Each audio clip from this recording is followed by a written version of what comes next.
सगळी पेंटिंग्स हांवें काडल्या. कूल 30 पेंटिंग्स आसा आनी सगळी एक्रिलीक ऑन कॅनवस. थीम जो आसा एक्झिबिशनाचो तो मेटामॉर्फोसीस इन पर्स्यूट ऑफ लायफ. आनी सगळ्या पेंटिंगांनी हे थीम जी आसा ही दिसून येता.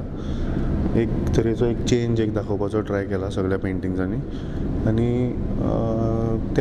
ते चेंजान नाजाल्यार त्या पेंटिंग्सान I have tried to show की आमी एक कितें बदलतात, एक कितें बऱ्याचे शोधान, एक कितें बरें जावपाच्या शोधान आमचो सदां एक बदल जायत आसता.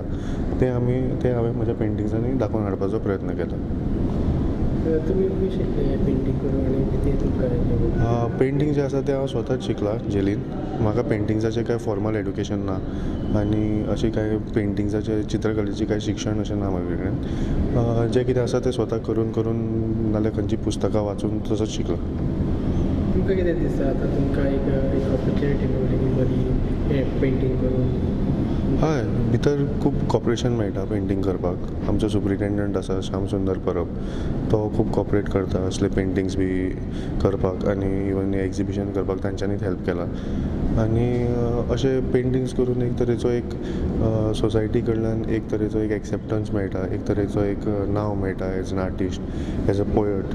सो तातूंत एक तरेची एक फ्रेंडशीप एक म्हजी आनी जी सोसायटीची आसा ती मातशी वाडटा.